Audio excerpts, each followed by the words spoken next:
కోరుతున్నాము.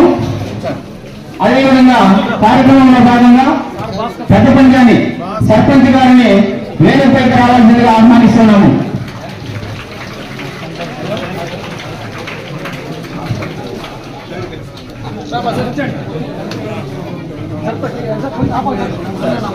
ప్రస్తుతం మన ఉప విద్యాధికారి అయిన ఉప విద్యాశాఖ అధికారి గారిని వేదికపైకి రావాలని ఆహ్వానిస్తున్నాం. సౌకర్యంతో పెద్ద పంచాయతీ మండల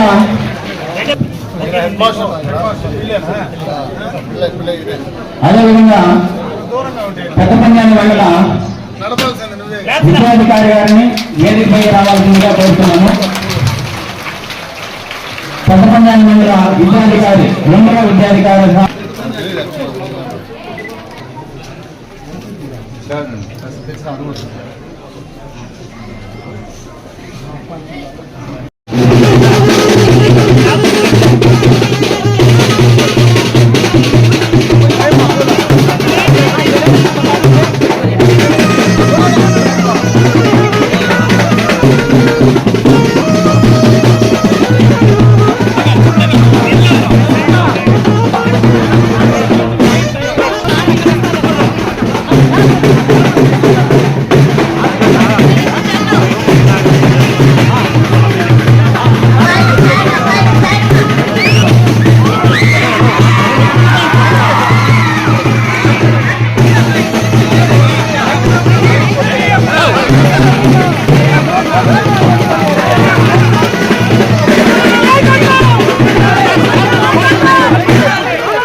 ప్రజలకి అందుబాటులో నిలిచే మన అమరులకు మరొకసారి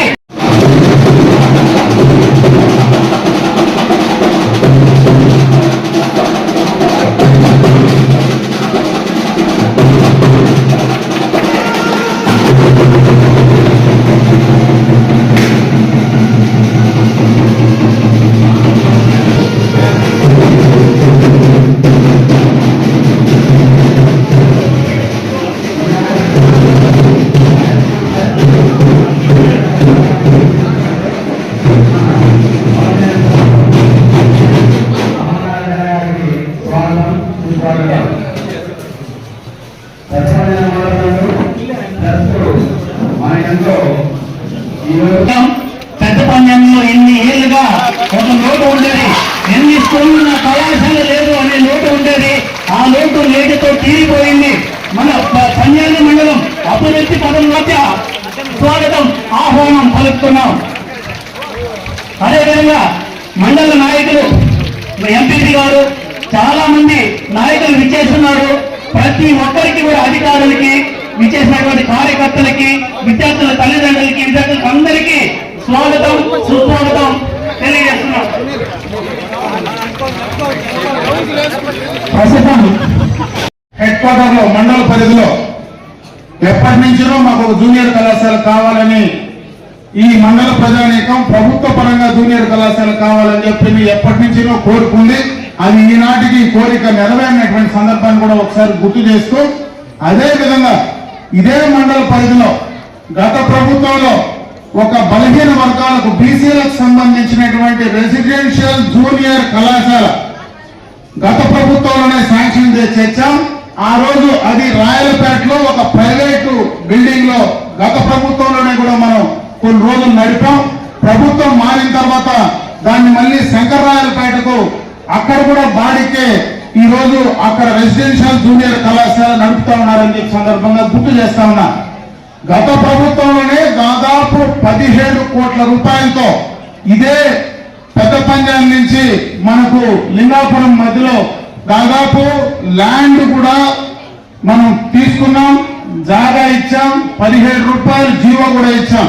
అయితే ఈ రోజు దాకా కూడా అది కార్యరూపం దాల్చలేదు. ల్యాండ్ కూడా టేకన్ ఓవర్ అయింది, హ్యాండ్ ఓవర్ టేకన్ ఓవర్ అయింది.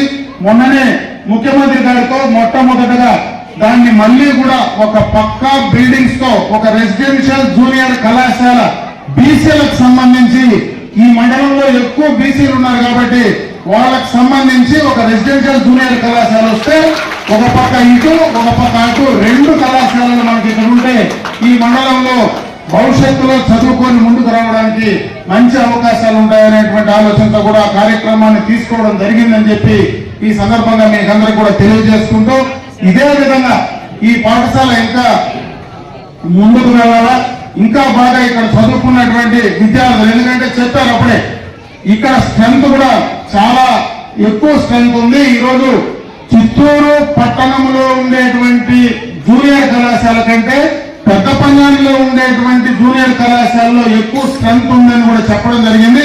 దానికి ఒక ప్రభుత్వ హై స్కూల్లో ఇంతమంది పిల్లలు రావడం అనేది ఈ రోజు ఉన్నటువంటి ప్రైవేట్ కాలేజీలతో కాంపిటీషన్ లో ఒక ప్రభుత్వ పాఠశాల ఇంతమంది రావాలంటే దానికి ప్రధాన కారణం ఇక్కడ ఉన్నటువంటి ఉపాధ్యాయులు అని చెప్పి సందర్భంగా కూడా నేను తెలియజేసుకుంటున్నా. ఎందుకంటే ఈరోజు మనం చూస్తా ఉన్నాం చాలా చోట్ల కాంపిటీషన్ విపరీతంగా ఉంది.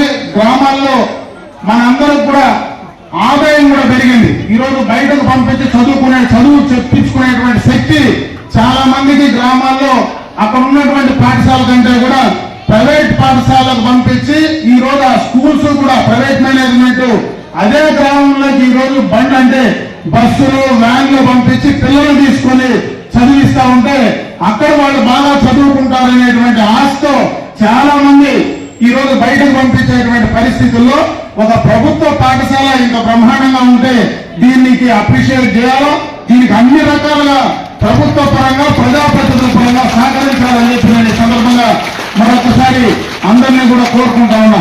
ఎందుకంటే విద్య ప్రభుత్వంలో మనం ప్రభుత్వ పాఠశాలలో చదువు నేర్చుకున్నటువంటి వాళ్ళు ఎంతో మంది పైకి రావడం కూడా జరిగింది. ప్రభుత్వం కూడా దానికి ప్రోత్సహిస్తా ఉంది. మళ్ళీ కూడా ఈ రోజు వచ్చినటువంటి కొత్త ప్రభుత్వం మన ముఖ్యమంత్రి చంద్రబాబు నాయుడు గారు తల్లికి వందనం కార్యక్రమం కూడా త్వరలోనే కూడా స్టార్ట్ చేయబోతా ఉన్నారు. దానికి సంబంధించి పిల్లలు చదువుకోవడానికి మంచి అవకాశాలు కలిగేటువంటి పరిస్థితి ఉంది. ఈ రోజు ప్రభుత్వ పరంగా కూడా ఎక్కువ ఎవరైతే ప్రభుత్వ పాఠశాలల్లో చదువుతారో వాళ్లకు ప్రయారిటీ ఇచ్చి ప్రభుత్వ పాఠశాలలో చదివేటువంటి పిల్లలకు ఎంతమంది ఉంటే అంతమందికి దాన్ని ఇవ్వగలిగితే ఇంకా ఎక్కువగా కూడా ప్రభుత్వ పాఠశాలలో పిల్లలు వచ్చేటువంటి అవకాశం ఉంటుందనేటువంటి విషయాన్ని కూడా అని ప్రభుత్వానికి చెప్పే ప్రయత్నం ఈ ప్రాంత ప్రజా ప్రతినిధిగా చెప్పే ప్రయత్నం ఖచ్చితంగా కూడా చేస్తారని చెప్పి సందర్భంగా తెలియజేసుకుంటాం. ఎందుకంటే ఈరోజు కాంపిటీషన్, ఇటువంటి కాంపిటీషన్ లో ఇంకా ప్రభుత్వ పాఠశాలలు ముందుకు రావాలంటే గత ప్రభుత్వంలో కూడా కొన్ని కార్యక్రమాలు చేసి ఉండొచ్చు. నాడు కేంద్ర, నాడు నేడు కింద రకరకాలుగా కేంద్ర ప్రభుత్వం నుంచి విద్యాశాఖకు ఇబ్బడి ముబ్బడిగా కావలసినటువంటి నిధులు ఈ రోజు గవర్నమెంట్ ఆఫ్ ఇండియా నుంచి గవర్నమెంట్ ఆఫ్ ఆంధ్రప్రదేశ్ కూడా 2 ఖర్చు పెట్టేటువంటి పరిస్థితి ఉంది. దాన్ని అక్కడ ఉన్నటువంటి మౌలికమైనటువంటి సదుపాయాలన్నీ కూడా చేయాల్సినటువంటి అవసరం ఉంది. ఈ రోజు చాలా చోట్ల చాలా పరిశ్రమలు, ఇండస్ట్రీస్ ఉన్నాయి, బ్యాంక్స్ ఉన్నాయి. వాటికి సిఎస్ఆర్ ఫండ్స్ కూడా చాలా చోట్ల ఖర్చు పెట్టేటువంటి పరిస్థితి లేకుండా కరెక్ట్ గా ఆ యొక్క కార్యక్రమాన్ని వాళ్ళ దృష్టికి తీసుకెళ్లేటువంటి పరిస్థితి కూడా లేనటువంటి సందర్భంలో ఎక్కడైనా ప్రభుత్వానికి సంబంధించినటువంటి ప్రాథమికోన్నత పాఠశాలలు ఎక్కడైనా ఉంటే అక్కడ డ్రింకింగ్ వాటర్ కానీ మౌలికమైనటువంటి సదుపాయాలు కానీ వాటిని చేయాలంటే ఒక ప్రభుత్వమే కాకుండా ఆ గ్రామంలో ఉన్నటువంటి ఎన్ఆర్ఐస్ కానీ ఆ ప్రాంతంలో ఉండేటువంటి పరిశ్రమలకు సంబంధించినటువంటి సిఆర్స్ నిధులు కానీ అవి 2 కూడా తీసుకొని కొంతవరకు చేయగలిగితే ఇంకా కూడా ప్రభుత్వ పాఠశాలలు మెరుగైనటువంటి సౌకర్యాలు కల్పించేటువంటి పరిస్థితి వస్తుందని చెప్పి కూడా ఈ సందర్భంగా తెలియజేసుకుంటూ ఆ విధంగా ప్రజాప్రతినిధులందరూ కూడా ముందుకు వెళ్ళాలా. గ్రామాల్లో ఉన్నటువంటి మరి విద్యార్థుల తల్లిదండ్రులు కానీ గ్రామస్తులు కానీ దాన్ని ముందుకు తీసుకెళ్లాలని చెప్పి నేను ఈ సందర్భంగా వాళ్ళని కూడా కోరుకుంటూ, ఈ రోజు ప్రభుత్వం నుంచి పిల్లలకు సంబంధించినటువంటి కిట్స్ ఏవైతే స్కూల్ బ్యాగ్స్ కానీ షూస్ కానీ అటువంటి కిట్స్ ఏవైతే ఉన్నాయో అవి కూడా ఈ రోజు వాళ్ళకి ఇచ్చేటువంటి కార్యక్రమాన్ని మన నియోజకవర్గంలో కూడా